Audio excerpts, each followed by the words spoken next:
സന്നിധിയിലായിരിക്കുന്ന ബഹുമാനപ്പെട്ട ദൈവഭൃത്യന്മാർ, മനോഹരമായ ഗാനങ്ങൾ ചേർന്ന് പാടാനും നേതൃത്വം കൊടുക്കുവാനും ഇടയായ ദൈവദാസന്മാർ, സഹോദരന്മാർ, സഹോദരിമാർ, കുഞ്ഞുങ്ങൾ, എല്ലാവർക്കും യേശുക്രിസ്തുവിൻ്റെ നാമത്തിലുള്ള വന്ദനത്തെ അറിയിക്കുന്നു.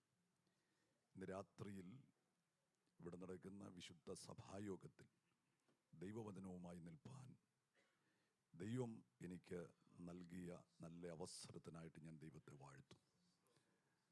എൻ്റെ ക്രിസ്തീയ ജീവിതത്തിൽ ശുശ്രൂഷാകാലങ്ങളിൽ ദോഹയിൽ ഈ ഖത്തറിൽ വരുവാൻ ദൈവം ഒരവസരം നൽകി.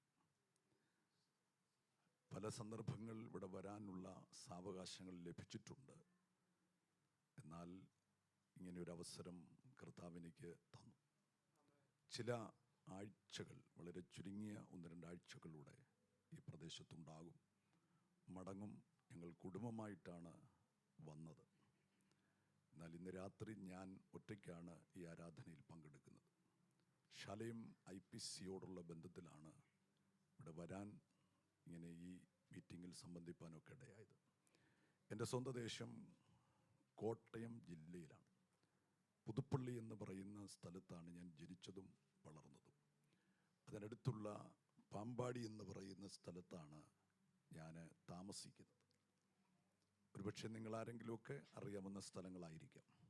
ഇന്ത്യൻ പെന്തക്കോസ്ത് ദൈവസഭയോടുള്ള ബന്ധത്തിൽ തിരുവനന്തപുരത്ത് ഒരു സെൻറ്ററിൻ്റെ ചുമതല എനിക്ക് പ്രസ്ഥാനം തന്നതുകൊണ്ട് കഴിഞ്ഞ 5 വർഷമായി അതിന് ചുമതല കൊടുക്കുന്നു. കോട്ടയത്ത് താമസിച്ചുകൊണ്ട് ആ പ്രവർത്തനങ്ങളിൽ പോയി പങ്കെടുക്കുന്നു. എന്നാൽ കഴിഞ്ഞ 36-37 വർഷമായി ഈ മഹത്വമേറിയ ശുശ്രൂഷയിൽ ഒരു സുവിശേഷകനായി നിൽപ്പാൻ ദൈവം എനിക്ക് അവസരങ്ങൾ നൽകി. Price the Lord. വലിയ കാലയളവൊന്നുമില്ലെങ്കിലും ലഭിച്ച സന്ദർഭങ്ങളിൽ കർത്താവിനെ സാക്ഷീകരിപ്പാൻ ദൈവം എനിക്ക് അവസരം നൽകി. പുതുപ്പള്ളി പള്ളി ഓർത്തഡോക്സ്, സെൻറ്റ് ജോർജ് ഓർത്തഡോക്സ് പള്ളിയിൽ ആരാധിച്ചു വരവെയാണ് യേശുവിനെ കാണാനുള്ളൊരവസരം ലഭിച്ചത്. സ്തോത്രം. എൻ്റെ കുടുംബത്തിൽ കൂടുതൽ ആളുകളൊന്നും ഈ സുവിശേഷം സ്വീകരിപ്പാനിടയായിട്ടില്ല. എന്നാൽ അതെൻ്റെ കുറവോ ആയിരിക്കാം.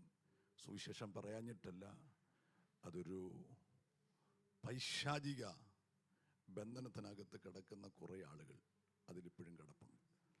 എന്നാൽ കൃപയാൽ രക്ഷിക്കപ്പെടാനുള്ള അവസരം ദൈവം എനിക്ക് തന്നു. നാട്ടിൻ്റെ വിവിധയിടങ്ങളിൽ കർത്താവിനെ സാക്ഷീകരിപ്പാൻ, സുവിശേഷവുമായി അനേക സ്റ്റേജുകളിൽ നിൽപ്പാൻ ദൈവം എനിക്ക് അവസരങ്ങൾ നൽകുന്നു.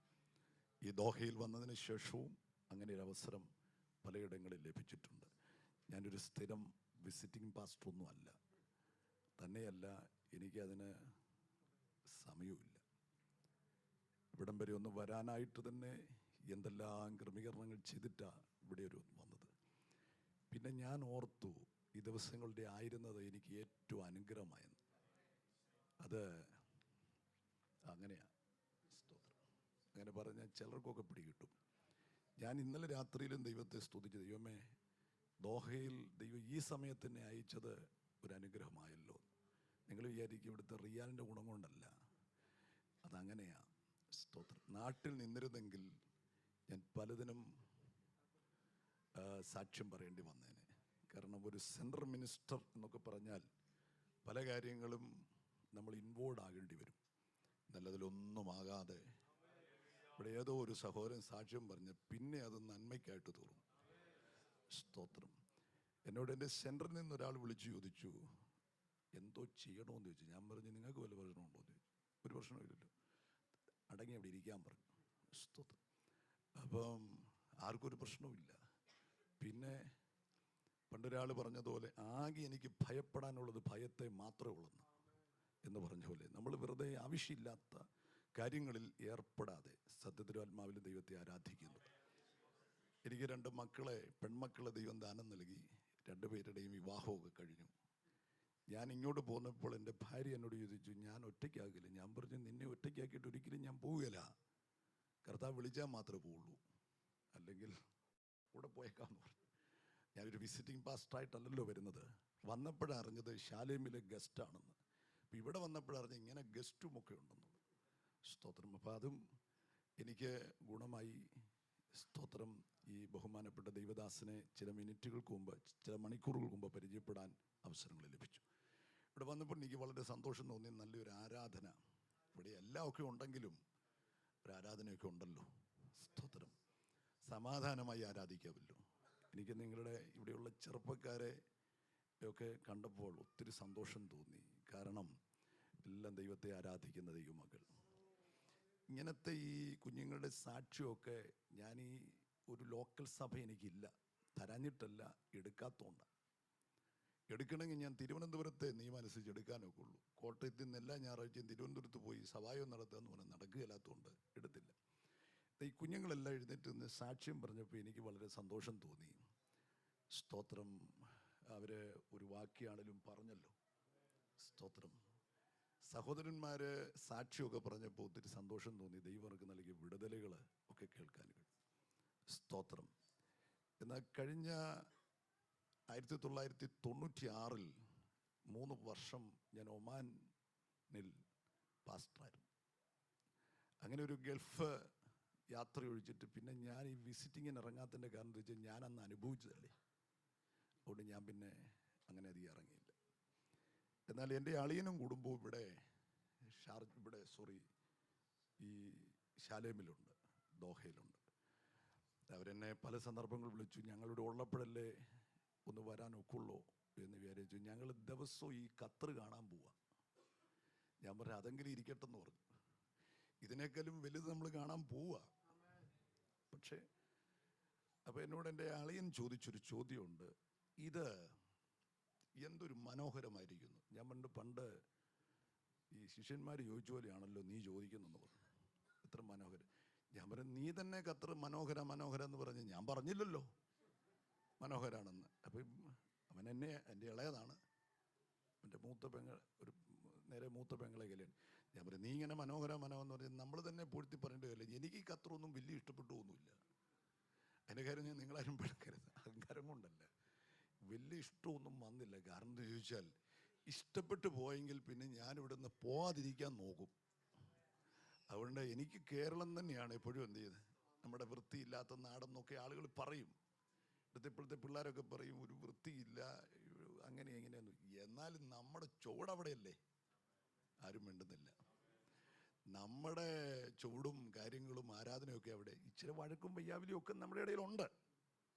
അതൊന്നും വലിയ മൈൻഡ് ചെയ്യാതെ നമ്മൾ മുമ്പോട്ട് പോകുന്നെങ്കിൽ മാത്രമേ നമുക്ക് ക്രിസ്തീയ ജീവിതത്തിൽ മുമ്പോട്ട് പോകാൻ കഴിയും. പിന്നെ എൻ്റെ ബ്രദറിലോ എന്നോട് ചോദിച്ചത്, ഇതെല്ലാം പണിയുന്നത് നമ്മൾ 1000 ആണ്ട് വാഴ്ചയ്ക്ക് നമുക്ക് പാർക്കാനാണോ എന്ന് ചോദിച്ചു.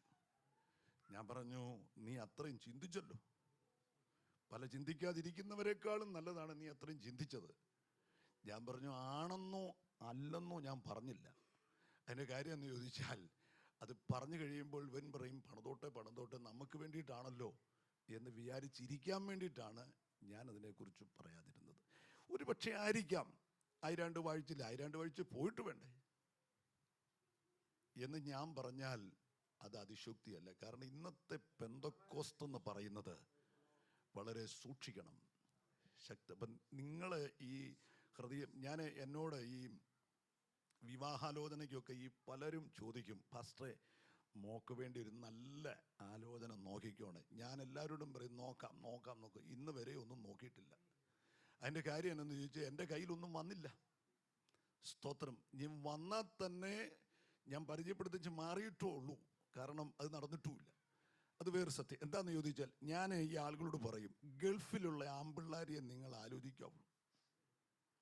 അമേരിക്കയും കാനഡയും UK ഒന്നും പെട്ടെന്ന് ആലോചിക്കരുത്. അപ്പം നിങ്ങൾ വിചാരിക്കും ഇവിടെയുള്ള ചെറുപ്പക്കാരെ കയ്യിലെടുക്കാൻ വേണ്ടി അല്ലല്ല. ഞാനത് പറഞ്ഞതിൻ്റെ കാരണം എന്നറിയോ, ഈ അവിടുത്തെ രാജ്യങ്ങളിൽ ചെല്ലുന്നവരെല്ലാം അവിടെ PR എടുത്തോ സിറ്റിസൺ എടുത്തോ ഒക്കെ അവിടെ വീട് വെച്ച് കുടിൽ വെച്ച് അവിടെ ജീവിതം മുഴുവൻ അവിടെ. പക്ഷെ ഗൾഫിൽ 1 സെൻറ്റ് ഭൂമി മേടിക്കാമെന്നൊക്കെ എനിക്ക് അറിയത്തില്ല, ഇനിയൊക്കെ പറയുന്നത് കേൾക്കുന്നുണ്ട്. ഇവിടെ കുടിൽ കെട്ടി ഇവിടെ സ്ഥിരതാമസം നടക്കുകയില്ല, ഇവിടെ PR കിട്ടുകയില്ല, ഇവിടെ സിറ്റിസൺ കിട്ടുകയില്ല. പിന്നെ ഇവിടെ ഒരു സഹോദരൻ സാക്ഷ്യം പറഞ്ഞ പോലെ അത് ജയിലിൽ പോകുമോ എന്ന് തോന്നുന്ന പോലെയുള്ള അവസരങ്ങൾ ഇവിടെ ഉണ്ട്. അങ്ങോട്ട് ചെല്ലുമ്പോഴായിരിക്കും ടെർമിനേഷൻ ലെറ്റർ കിട്ടുമോ ഒന്നും നമുക്കറിയാൻ മേല, ചെല്ലുമ്പോഴറിയുന്നത്. അപ്പം ഇവരിരുന്ന് പ്രാർത്ഥിക്കും. ഈ ഗൾഫുകാർ പ്രാർത്ഥിക്കുന്നത് പോലെ, നിങ്ങൾ പ്രാർത്ഥിക്കാത്തവരുടെ കാര്യമല്ല, പ്രാർത്ഥിക്കുന്നവരുടെ കാര്യമാണ്. പ്രാർത്ഥിക്കുന്ന പോലെ മനസ്സൊരുക്കി പ്രാർത്ഥിക്കുന്ന ഒരു പ്രാർത്ഥന കേരളത്തിലും ഇല്ല, അമേരിക്കയിലും ഇല്ല. അത് ഗൾഫിൽ മാത്രമേ ഉള്ളൂ. കാരണം ഞാനിത് അനുഭവസ്ഥനാണ്. ഞാൻ 96-ൽ ഗൾഫിലിരുന്ന കാലത്ത് ചെറുപ്പക്കാരുടെ പ്രാർത്ഥന ഞാൻ കണ്ടിട്ടുണ്ട്. പാസ്റ്ററായി ഞാൻ പോലും അത്രയും കരഞ്ഞിട്ടില്ല. കുടുകുടാന്ന് കുടത്തിന്ന് വെള്ളം പോകുന്ന പോലെ ആ കണ്ണുനീര് ഒഴിക്കുന്നത്. എന്നാ കാര്യം അറിയാമോ? സങ്കടത്തിൻ്റെ പെരുമഴയാ. നാട്ടിലെ കടം, വീട്ടിലെ പോര്, പ്രതികൂലങ്ങൾ, വൈഫ് എഴുതുന്ന കത്തിൻ്റെ വേദനകൾ എല്ലാം ഓർക്കുമ്പോൾ ഇരുന്ന് കരയുകയാണ്. ഇവിടെ ഞാൻ അവരോട് പറയും, ഗൾഫിലുള്ള പിള്ളേരെ ആലോചിക്കാവുള്ളൂ. എന്നാ അറിയോ? അവർ കുറെ പ്രാർത്ഥിക്കുന്നവരാ. എന്നിട്ടെങ്കിലും നിങ്ങളൊരു സ്തോത്രം പറയട്ടെ എന്ന് വിചാരിച്ച് ഞാൻ പറഞ്ഞതല്ലെങ്കിലും സ്തോത്രം. ഇന്ന് രാത്രി ഓർപ്പിക്കട്ടെ, ശക്തമായ ഒരാത്മീക ആരാധന ഗൾഫിലുണ്ട്. ഖത്തറിലുണ്ടെന്ന് മാത്രമല്ല, ഗൾഫ് മേഖലകളെല്ലാം ഉണ്ട്. എന്നാൽ ശക്തിയോടെ ആരാധിച്ചോ, നിനക്ക് വേണ്ടി ദൈവം ഒരു വഴി തുറക്കും. അത്ഭുതകരമായൊരു വഴി ദൈവത്തിന് തുറക്കാൻ കഴിയുമെന്നുള്ള കാര്യത്തിൽ യാതൊരു സംശയവുമില്ല. കഴിഞ്ഞ വെള്ളിയാഴ്ച എൻ്റെ അളിയൻ്റെ പിള്ളേരുൾപ്പെടെ എല്ലാവരും കുറേ നേരം ടെൻഷൻ അടിച്ചിരിക്കുന്നുണ്ട്. ഞാൻ ചോദിച്ചു, എന്നാ പ്രശ്നം എന്നാ? അവർ പറഞ്ഞു, റിസൾട്ട് ഇതേ വന്നുകൊണ്ടിരിക്കുന്നു. ഞാൻ ഇവരെല്ലാം ഒരു ഓംപ്ലേറ്റ് അടിക്കാവുന്ന രീതിയിലാണ് ചെസ്റ്റ് എല്ലാം കൂടെ അങ്ങോട്ട് ഇടിക്കാൻ തുടങ്ങുന്നത് പോലെ. അത് കൂടെ നിൽക്കുന്നവരെല്ലാം അങ്ങോട്ടും ഇങ്ങോട്ടും, കുറേ സഹോദരന്മാരെല്ലാം കൂടെ. ഞാൻ പറഞ്ഞു, നിങ്ങൾ തന്നെ വിഷമിക്കുന്നത്, പിള്ളേർ എഴുതിയും കഴിഞ്ഞു, അത് നോക്കിയും കഴിഞ്ഞു. ഇനി നിങ്ങൾ ടെൻഷൻ അടിക്കേണ്ട സമയത്ത് അടിക്കണമായിരുന്നു. ഇപ്പോൾ അടിച്ചിട്ട് കാര്യമുണ്ടോ? അതിലെ കർത്താവ് പറഞ്ഞ്, എന്നെ ചൊല്ലി നിങ്ങൾ എന്ത് ചെയ്യണ്ട, അതെല്ലാം സംഭവിച്ചു പോയി. ഇനി നിങ്ങളെ മക്കളെയും ചൊല്ലി. ഇപ്പം വെറുതെ കിടന്ന് ടെൻഷൻ അടിച്ച് BP കൂട്ടിയെന്നല്ലാതെ ഒരു പ്രയോജനവും ഇല്ല. അപ്പം പിള്ളേരെല്ലാം ജയിച്ചു.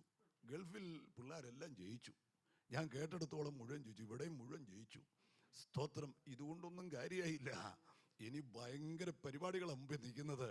സ്തോത്രം. എന്നെപ്പോലുള്ള ദൈവദാസന്മാരൊക്കെ അറിയും, ഞാനും മക്കളെ വളർത്തി കൊണ്ടുവന്ന് അവർക്കും ഡിഗ്രിയും കാര്യങ്ങളും എല്ലാം കൊടുത്തു. ഓരോ റിസൾട്ട് വരുമ്പോഴും നിങ്ങളെപ്പോലും ഞാനും വേദനിച്ചു. പക്ഷേ ഇവിടം കൊണ്ടൊന്നും കാര്യമായില്ല. ഞാൻ വിചാരിച്ച് കല്യാണം കഴിച്ചാൽ പ്രശ്നം തീർന്നെന്നാ.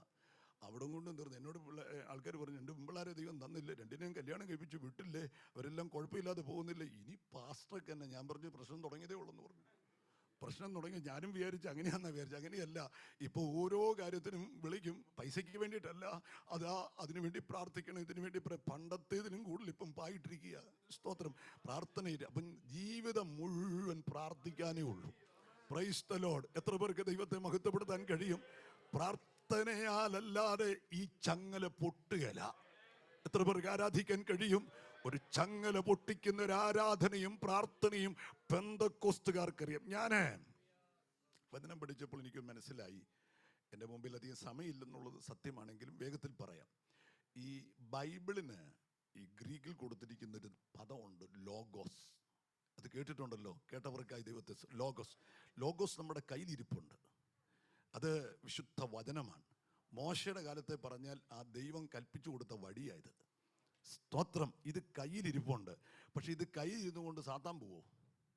ഇത് കയ്യിലിരിക്കുന്നതുകൊണ്ട് ബന്ധനം അഴിയുമോ? ഇല്ല. പക്ഷേ ബൈബിൾ പഠിച്ചപ്പോഴാണ് മനസ്സിലായത്, മറ്റൊരു വാക്കും കൂടെ ഇതിനകത്തുണ്ട്, റേമയുടെ ഒരു വചനം. എന്ന് പറഞ്ഞാൽ നീ ലോഗോസിനെ റേമയാക്കണം. ഈ പെന്തക്കോസ്തുകാർക്ക് മാത്രമേ ഈ പരിപാടി അറിയാവുള്ളൂ, ഈ ലോഗോസിനെ റേമയാക്കാൻ. എന്ന് പറഞ്ഞാൽ ലോഗോസ് എന്ന് പറഞ്ഞാൽ ദൈവം കൽപ്പിച്ച് നമ്മുടെ കയ്യിൽ തന്ന വചനത്തിനാണ് ലോഗോസ് എന്ന് പറയുന്നത്. റേമ എന്ന് പറഞ്ഞാൽ നാം കൽപ്പിക്കുന്ന വചനമാണ്. സ്തോത്രം. എത്ര പേര് കൽപ്പിക്കുന്നുണ്ട്? സ്തോത്രം.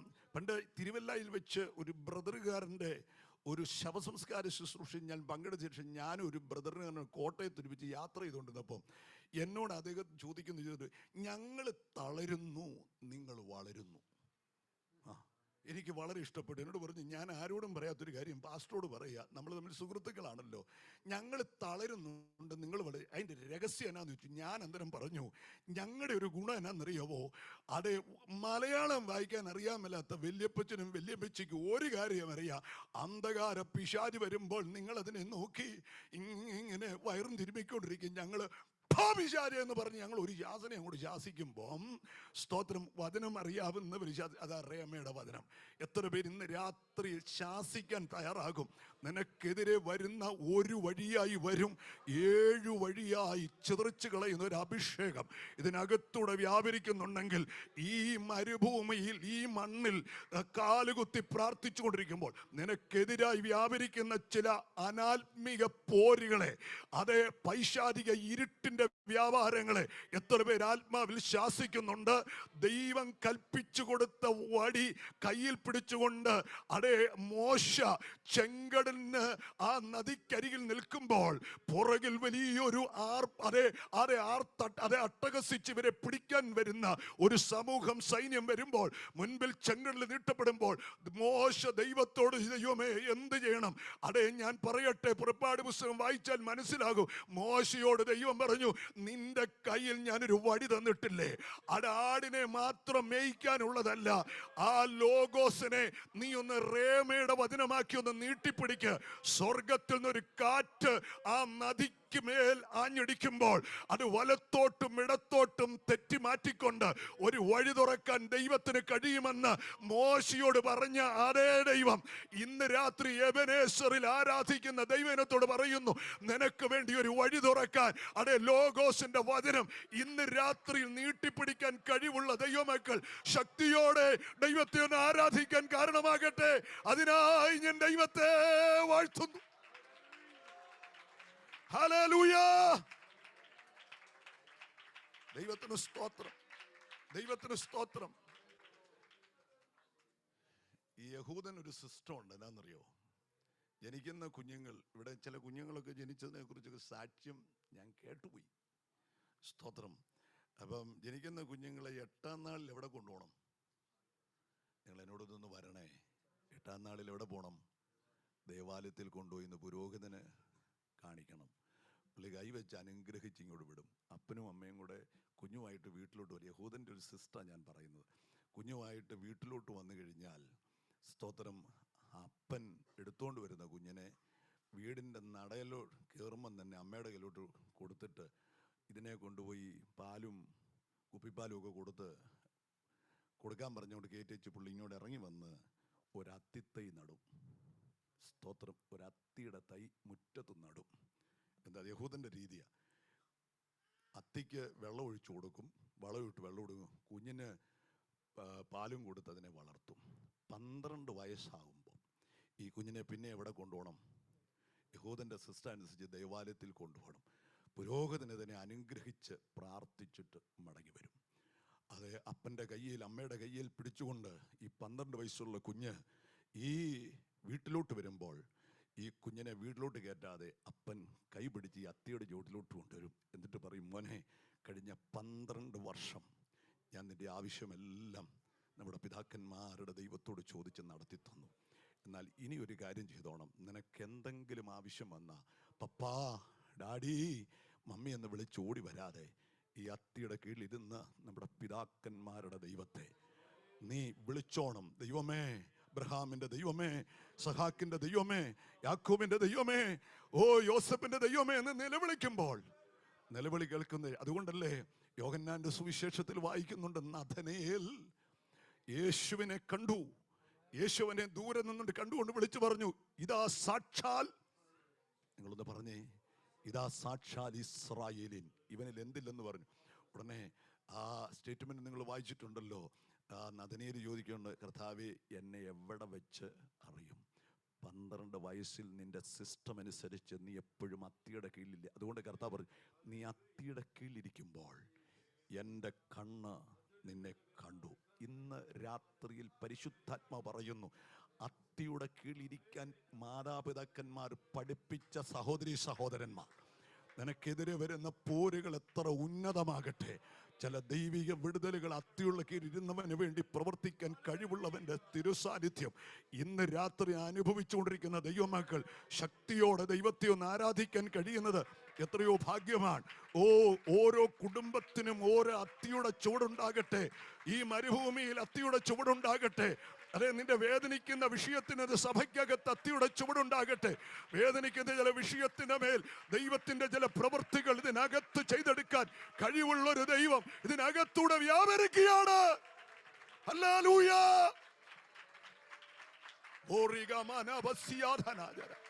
Hallelujah. Praise the Lord. Praise the Lord. അല്ലാതെ ഈ ഗൾഫിലിരിക്കുന്ന മാതാപിതാക്കളുടെ കുഞ്ഞുങ്ങളെ പ്രാർത്ഥന പഠിപ്പിക്കണം. യഹൂദന്റെ സിസ്റ്റം ആണെങ്കിൽ മലയാളികൾക്കൊരു സിസ്റ്റം ഉണ്ട്, പ്രാർത്ഥന പഠിപ്പിക്കണം. നമുക്ക് ആ അക്ഷരീയമായ അത്തിയൊന്നിന് ആത്മീയമായ ഒരു അത്തിയുടെ കീഴിൽ പിള്ളേരെ കൊണ്ടിരുത്തണം. അത് പ്രാർത്ഥിക്കാൻ പഠിപ്പിക്കുന്ന സ്ഥലമാണ്. അവിടെ ഇരുന്നുകൊണ്ട് പ്രാർത്ഥന പഠിപ്പിക്കും. കാണുന്നതിനെല്ലാം മേടിച്ചു കൊടുക്കാൻ മാത്രമുള്ളവരല്ല അപ്പനും അമ്മയും. അവർ സ്വർഗത്തിൽ ദൈവത്തെ പരിചയപ്പെടുത്തി സ്തോത്രം അതിൻ്റെ കീഴിലിരുത്തുന്നുണ്ടെങ്കിൽ അതിൻ്റെ അനന്തരഫലം എന്നാണെന്നറിയോ? ഈ തലമുറയ്ക്ക് വേണ്ടി ദൈവം ചില വഴികളൊക്കെ തുറക്കും. അവൻ ഏത് രാജ്യത്ത് പോകണമോ, ഏത് സ്ഥലത്ത് പോകണമോ, ദൈവം ചില പദ്ധതികൾ ഇട്ടിട്ടുണ്ട്. അവനെതിരെ വ്യാപരിക്കുന്ന ചില മണ്ഡലങ്ങൾ, ഇരുട്ടിൻ്റെ വ്യാപാരങ്ങളെ സ്വർഗം തകർത്ത് കളയും. വേഗത്തിലൊരു വാക്യം വായിക്കണമല്ലോ, 10 മിനിറ്റേ ഉള്ളൂ. യോഹന്നാന്റെ സുവിശേഷം 8-ാം അധ്യായം 12-ാം വാക്യം ഇങ്ങനെ പറയുന്നു. ഒന്ന് വേഗത്തിൽ വായിച്ചാട്ടെ. യോഹന്നാൻ 8:12. യേശു പിന്നെയും അവരോട് പറഞ്ഞു, ഞാൻ ലോകത്തിൻ്റെ വെളിച്ചമാകുന്നു. എന്നെ അനുഗമിക്കുന്നവൻ ഇരുളിൽ നടക്കാതെ ജീവൻ്റെ വെളിച്ചമുള്ളവനാകുമെന്ന് പറഞ്ഞു. എനിക്ക് ഈ വാക്യമൊക്കെ വിശദീകരിക്കാൻ നാട്ടിലാണെങ്കിൽ നമുക്ക് 1 മണിക്കൂറൊക്കെ കുറഞ്ഞത് വേണം. എന്നാൽ ഇവിടെ എനിക്കും അറിയാം ഇവിടുത്തെ സാഹചര്യങ്ങളൊക്കെ. അതുകൊണ്ട് ഞാൻ വേഗത്തിൽ കമ്പിവാദ്യം പോലെ പറഞ്ഞു വിടുകയാണ്. എന്ന കാര്യം എന്നറിയാമോ? സ്തോത്രം.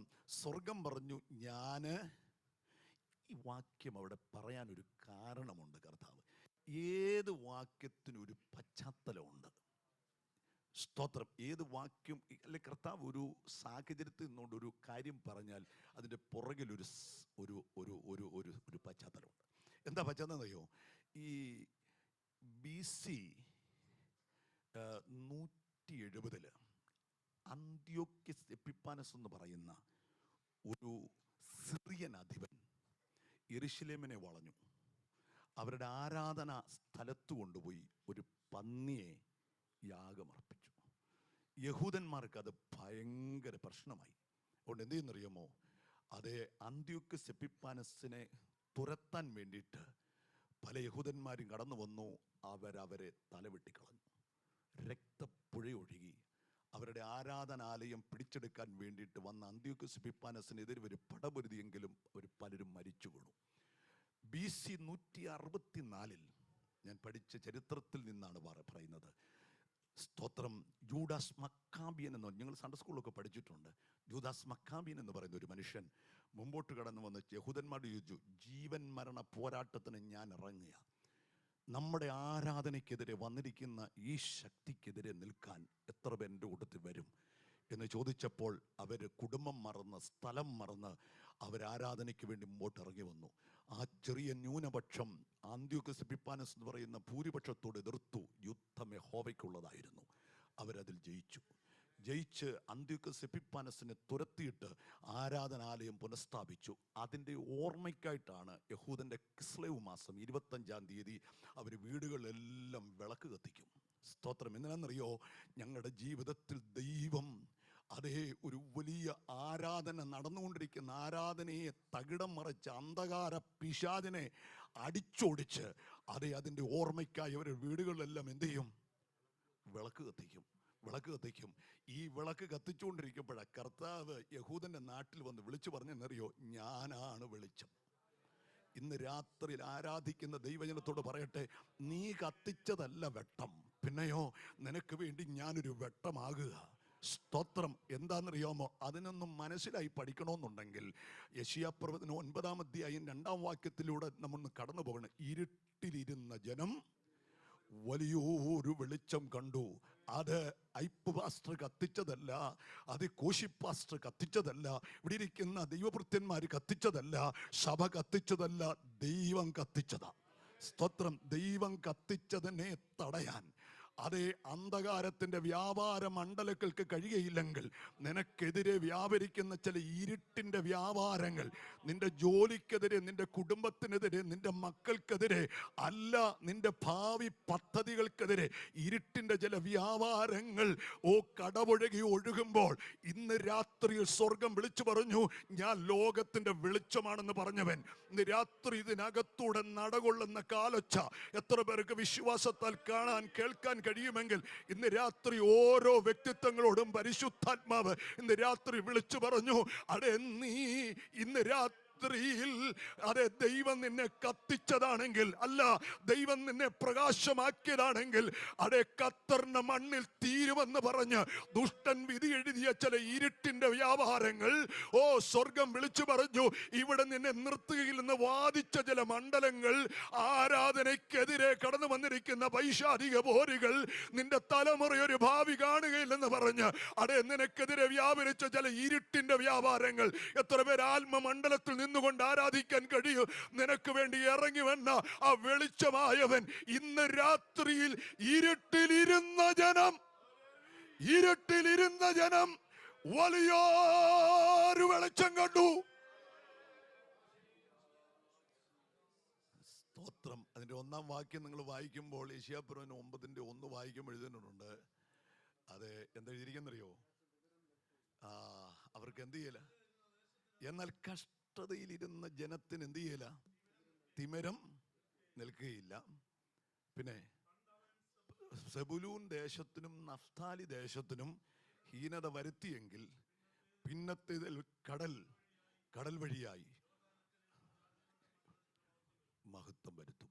ഇന്ന് രാത്രിയിൽ യോർദാൻ കടക്കുന്നത് സ്നാനത്തിനു, അത് നിങ്ങൾ വായിച്ചിട്ടില്ലേ? അതും സ്നാനത്തിന് എന്നതാ, ഒരു മുൻകുറിയാ. ഇന്നിവിടെ ഒരു കുഞ്ഞ് സ്നാനത്തെക്കുറിച്ച് പറഞ്ഞപ്പോൾ നിങ്ങളെല്ലാവരും അതിനെക്കുറിച്ച് സന്തോഷിക്കുന്നത് കേട്ടു. എനിക്കത് ഭയങ്കര സന്തോഷമായി. സ്തോത്രം. നമ്മുടെ നാട്ടിനെക്കുറിച്ച് ഒരാൾ പറയുന്നത് കേട്ടു, അതും വളരെ സന്തോഷമായി.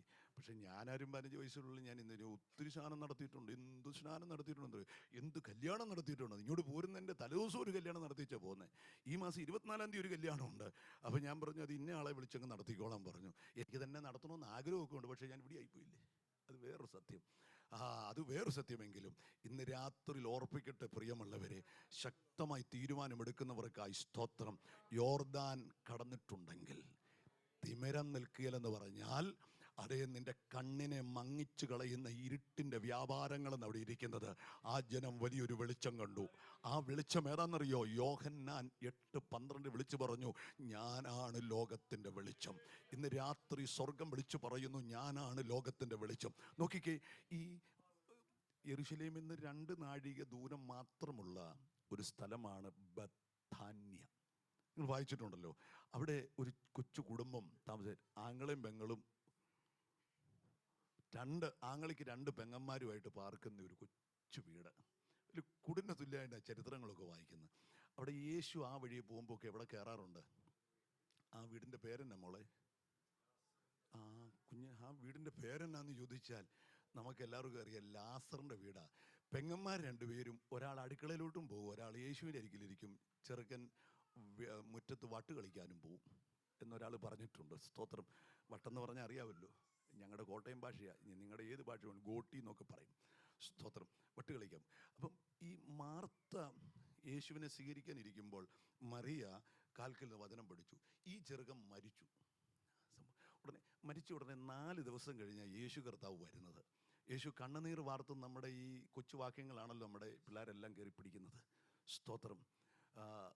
ഇവിടെ ആയിരുന്നു 23-ാം സങ്കീർത്തനമൊക്കെ അതിൻ്റെ ഏതോ ഒരു ഏറ്റവും ചെറുതും പിടിക്കൊണ്ട് കയറുന്ന കണ്ടു. സ്തോത്രം. അതൊക്കെ ഞാനിങ്ങനെ ശ്രദ്ധിക്കുന്നുണ്ട്. ഇതെല്ലാം ഈ പാസ്റ്റങ്ങൾ ശ്രദ്ധിക്കുന്നുണ്ട്. ശ്രദ്ധിക്കാതിരിക്കാൻ പറ്റുമോ? ഉപദേശിയായി പോയില്ലേ. സ്തോത്രം. നോക്കിയേ. അപ്പം ഞാൻ അന്നേരം ഓർത്ത് 23-ാം സങ്കീർത്തനം മാത്രമേ ഈ കൊച്ചിനുള്ളൂ എന്ന് വിചാരിച്ചു. അല്ലല്ല, നല്ല മുഴുത്ത വാക്യം കയറി പഠിക്കണം. അങ്ങനെ പഠിച്ചല്ലേ നമ്മൾ വലിയ മിടുക്കരാകുന്നത്. ബൈബിൾ മുഴുവൻ പഠിക്കുന്നത്. ദൈവത്തിന് സ്തോത്രം. അപ്പം നോക്കിയേ, ഈ യേശു ലാസറിൻ്റെ കല്ലറയ്ക്ക് വന്നു കഴിഞ്ഞ ഉടനെ ഈ വചനം ഈ കുറച്ചൊക്കെ അറിയാവുന്ന ഈ പെങ്ങന്മാരിൽ ഒരുത്തി മാർത്തയാണ് പറഞ്ഞത്, അവനെ വെച്ചത് എവിടെയാണെന്ന് ചോദിച്ചു. ഇവിടെയാണെന്ന് പറഞ്ഞു. അതെ, വിശ്വസിക്കുക മാത്രം ചെയ്യുക എന്ന് കർത്താവ് പറഞ്ഞു. ഉടനെ മാർത്ത ചാടി പറഞ്ഞ ഒരു സ്റ്റേറ്റ്മെൻറ്റ് എന്നറിയോ? മറ്റൊന്നുമല്ല, ഒടുക്കത്തെ പുനരുത്ഥാനത്തിൽ എൻ്റെ സഹോദരൻ. ഉടനെ കർത്താവ് പറഞ്ഞു, നീ എന്തിന് ഒടുക്കത്തെ പുനരുദ്ധാനം വരുന്നത്? ഞാൻ തന്നെ പുനരുദ്ധാനവും ജീവനുമാകും. എന്നിൽ വിശ്വസിക്കുന്നവൻ മരിച്ചാലും ജീവിക്കും. സ്തോത്രം. അപ്പം നാറ്റം വെച്ച ചില വിഷയത്തെ ഇന്ന് രാത്രി ഉയർത്താൻ പരിശുദ്ധാത്മ പറയുന്നു, നിന്റെ നാറ്റം വെച്ച വിഷയത്തെ ഒന്ന് തൊട്ടാൽ, ഒന്ന് തൊട്ടാൽ ഇന്ന് രാത്രി ജീവൻ നടക്കാൻ പോകുക.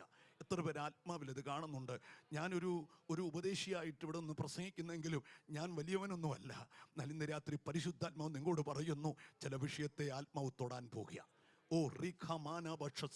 പരിശുദ്ധാത്മ പറയുന്നു, ഇന്ന് രാത്രി നിന്റെ വിഷയത്തെ ഞാനൊന്ന് തൊടാൻ പോവാ.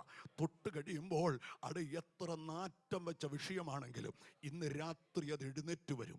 കെട്ടിവെച്ച ചില വിഷയമാണെങ്കിലും അത് എഴുന്നേറ്റ് വരും. വിശ്വസിക്കാൻ കഴിയുന്ന ദൈവമക്കളുടെ പരിശുദ്ധാത്മാവിൽ ഇന്ന് രാത്രി ആഴമേറിയ ഒരു സത്യം വിളിച്ചു പറയട്ടെ. ദൈവം ചില തൊടിയലുകൾ സഭയ്ക്കകത്ത് ചെയ്യാൻ പോവുക. അത് നാശത്തിനല്ല, നിന്നെ എഴുന്നേൽപ്പിക്കാനാ. അത് തകർക്കാനല്ല, നിന്നെ എഴുന്നേൽപ്പിച്ചു കൊണ്ടുവരാനാ. നിന്നെ മറ്റുള്ളവർ നിന്നപാത്രമാക്കി തീർക്കാനല്ല, നിന്നെ അവരുടെ നടുവിൽ ഒന്ന് എഴുന്നേൽപ്പിക്കാൻ എൻ്റെ ദൈവത്തിന്. എത്ര പേർ ആത്മാവിൽ അത് കാണുന്നുണ്ട്? ഇരുട്ടിന്റെ ചില വ്യാപാരങ്ങൾ ഇന്ന് രാത്രിയിൽ അകന്നു മാറുകയാണ്. ഇരുട്ടിന്റെ ചില മണ്ഡലങ്ങൾ യേശുവിന്റെ നാമത്തിൽ ഇന്ന് രാത്രി മാറുകയാണ്. ശക്തമായ ചില വിടുതലുകൾ കർത്താവ് നൽകാൻ പോകുകയാണ്. അതുകൊണ്ടല്ലേ യോഹന്നാന്റെ സുവിശേഷം 1-ാം അധ്യായം 4-ാം വാക്യത്തിൽ പറഞ്ഞ എന്താണെന്നറിയോ? യോഹന്നാന്റെ സുവിശേഷം 1-ാം അധ്യായം 4. എനിക്ക് പറയാനറിയാലോ, നിങ്ങളങ്ങ് വായിക്കട്ടെന്ന് വിചാരിച്ച, സമയം പോയാലും വാക്യം അങ്ങനെ വായിക്കണമല്ലോ. അവനിൽ എന്തുണ്ടായിരുന്നു? അവനിൽ ജീവൻ ഉണ്ടായിരുന്നു. ജീവൻ മനുഷ്യരുടെ വെളിച്ചമായിരുന്നു. എനിക്ക് ആ വാക്യമൊക്കെ വിവരിക്കാൻ ഒത്തിരി ഉണ്ട്, ഞാൻ അതിന് സമയമെടുക്കുന്നില്ല. സ്തോത്രം. അവനിൽ എന്തുണ്ടായി? ആരിൽ? ആദിയിൽ വചനമുണ്ടായിരുന്നു, വചനം ദൈവത്തോട്, ആ വചനം ദൈവമായിരുന്നു. അവനിൽ എന്തുണ്ടായിരുന്നു? ഇന്ന് രാത്രി ഓർപ്പിക്കട്ടെ, അവനിൽ ജീവൻ ഉണ്ടെങ്കിൽ നീ എത്ര ജീർണിച്ചു പോയാലും ആ ജീവൻ നിന്റെ അകത്തോട്ട് കയറും. സ്തോത്രം. ജീവൻ മനുഷ്യന്റെ വെളിച്ചമായിരുന്നെങ്കിൽ ഇന്ന് രാത്രി സ്വർഗം നൽകുന്ന ജീവൻ നിനക്കൊരു വെളിച്ചമായി മാറാൻ പോകുക. ഈ ഖത്തറിൽ ദൈവം ചില ജീവന്റെ തുടിപ്പുകൾ നിന്റെ വീട്ടിനകത്ത് ദൈവം ചെയ്യാൻ പോവുക. നാളുകളായി നടക്കാതെ കിടന്ന ചില വിഷയത്തെ പരിശുദ്ധാത്മാവ് തൊടാൻ പോകുക. ഒരിക്കലും നടക്കുകയില്ലെന്ന് പറഞ്ഞ ചില വിഷയത്തെ പരിശുദ്ധാത്മ ടച്ച് ചെയ്തുകൊണ്ടിരിക്കുക. ആത്മാവിൽ ഞാൻ പ്രവചിച്ച് വിളിച്ചു പറയാം, ദൈവത്തിന്റെ ചില പദ്ധതികൾ നിന്റെ അകത്തെ ഉൾമുറയിൽ ആരും അറിയാതെ കിടക്കുന്ന, അതേ വേദനയോടെ കിടക്കുന്ന ചിലതിനെ പൊക്കിയെടുത്തു കൊണ്ടുവരാൻ എൻ്റെ ദൈവത്തിന് പദ്ധതി ഉണ്ടെന്ന് രാത്രി വിശ്വസിക്കാൻ കഴിയുമെങ്കിൽ അവർ ആരാധിക്കാതെ പോകരുത്, അവർ ദൈവത്തെ മഹത്വപ്പെടുത്താതെ പോകരുത്. ദൈവത്തിന്റെ ഒരു അഭിഷേകം ഇന്ന് രാത്രി ഒരു ചാറൽ മഴ പോലെ നിന്റെ മേൽ പെയ്തിറങ്ങുന്ന, ഒരു വൻമഴ പോലെ നിന്റെ മേൽ പെയ്തിറങ്ങുന്ന രാത്രിയാണ്. ഹല്ലേലൂയ. അവനിൽ കർത്താവ് പറഞ്ഞു, ഞാൻ തന്നെയാണ് പുനരുദ്ധാനവും ജീവനും. എന്നിൽ വിശ്വസിക്കുന്നവൻ മരിച്ചാലും എന്ന്. അവനിൽ ജീവൻ ഉണ്ടായിരുന്നു. ആ ജീവൻ മനുഷ്യരുടെ, ഈ ലാസറിനെ കൊണ്ട് വെച്ച കല്ലറ എന്ന് പറയുന്നത്, സ്തോത്രം, ഒരു വായും കയറാതെ ഇരുട്ടിലിരുന്ന് ആ മനുഷ്യന്റെ മേൽ ചീഞ്ഞ അവസ്ഥയിലേക്ക് പോകുമ്പോൾ ജീവന്റെ വെളിച്ചം അകത്തോട്ട് കയറി ചെന്നു. രാത്രി അവൻ ജീവനുള്ള ദേഹിയായെങ്കിൽ രാത്രിയിൽ ലാസറേ എഴുന്നേറ്റ് വരിക എന്ന് പറഞ്ഞ കർത്താവ് നിന്റെ ചില വിഷയത്തെ ഇന്ന് രാത്രി എഴുന്നേൽപ്പിക്കാൻ പോകുക. അത് ഞാൻ ദൂത് കൈമാറുക. എന്താണെന്നറിയാമോ? നിന്റെ ജീവിതത്തിൽ ചില എഴുന്നേൽപ്പുകൾ ദൈവം വെക്കാൻ പോകുക.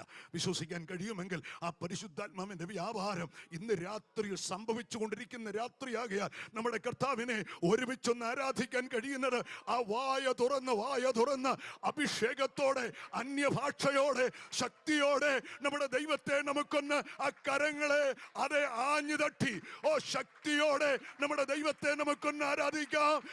യേശു പറഞ്ഞു, ഞാൻ ലോകത്തിന്റെ വെളിച്ചമാകുന്നു. ഹല്ലേലൂയ.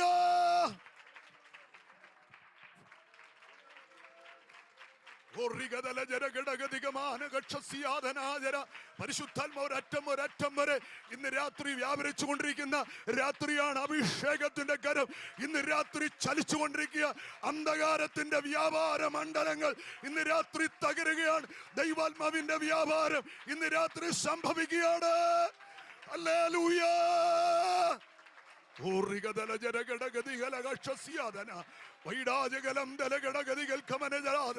യേശുവിന്റെ നാമത്തിൽ ഇന്ന് രാത്രി ഞങ്ങൾ ജയമെടുക്കുന്ന കർത്താവേ. ദൈവാത്മാവ് ഇന്ന് രാത്രി ചില ജീവിതങ്ങളെ തൊടുകയാണ്. പരിശുദ്ധാത്മാവ് ഇന്ന് രാത്രി ചില ജീവിതങ്ങളെ തൊട്ടുണർത്തുകയാണ്. അന്ധകാരത്തിന്റെ ചില മണ്ഡലങ്ങൾ ഇന്ന് രാത്രി മാറുകയാണ്. ദൈവാത്മാവിന്റെ വ്യാപാരം ഇന്ന് രാത്രി ഒഴുക്കപ്പെടുകയാണ്. ദൈവാത്മാവിന്റെ വ്യാപാരം ഇന്ന് രാത്രി നിന്റെ മേൽ ആവസിക്കുകയാണ്. Hallelujah,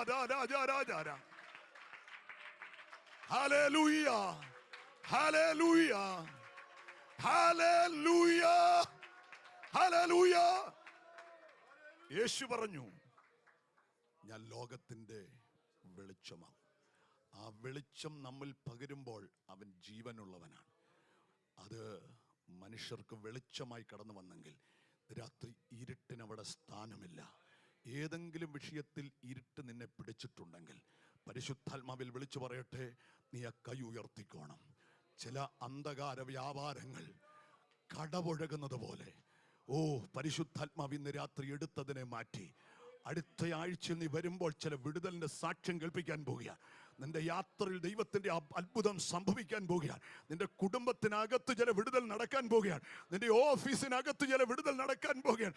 തള്ളിക്കളഞ്ഞതിനെ മൂലക്കല്ലാക്കിയതുപോലെ ദൈവത്തിന്റെ ചില പ്രവൃത്തികൾ ദൈവജനത്തിന്റെ മധ്യത്തിൽ ദൈവസഭയ്ക്കകത്ത് ദൈവം ചെയ്തുകൊണ്ടിരിക്കുന്ന രാത്രിയാകിയാൽ ഈ ദൂത് ഏറ്റെടുത്ത് ദൈവത്തെ ഒന്ന് ആരാധിക്കാൻ കഴിയുന്നത് ഭാഗ്യമാകിയാൽ ഞാൻ എൻ്റെ വാക്കുകളെ ഇവിടെ ഉപസംഹരിക്കട്ടെ. ആത്മാവിൽ നമുക്ക് ആരാധിക്കാൻ ദൈവം കൃപ നൽകട്ടെ. എനിക്ക് സമയം തന്ന കർത്തൃദാസനോട്, സ്നേഹമുള്ള സഭയോട്, സ്നേഹമുള്ള ദൈവദാസന്മാരോട് നന്ദി പറയുന്നു. എവിടെ വെച്ചെങ്കിലും കാണാം കർത്താവ് വരാൻ താമസിച്ചാൽ. അല്ലെങ്കിൽ പ്രാർത്ഥനയിൽ ഓർക്കുക, എന്നെ എൻ്റെ ശുശ്രൂഷയും ഓർത്ത് നിങ്ങൾ പ്രാർത്ഥിക്കണം. Okay, God bless you.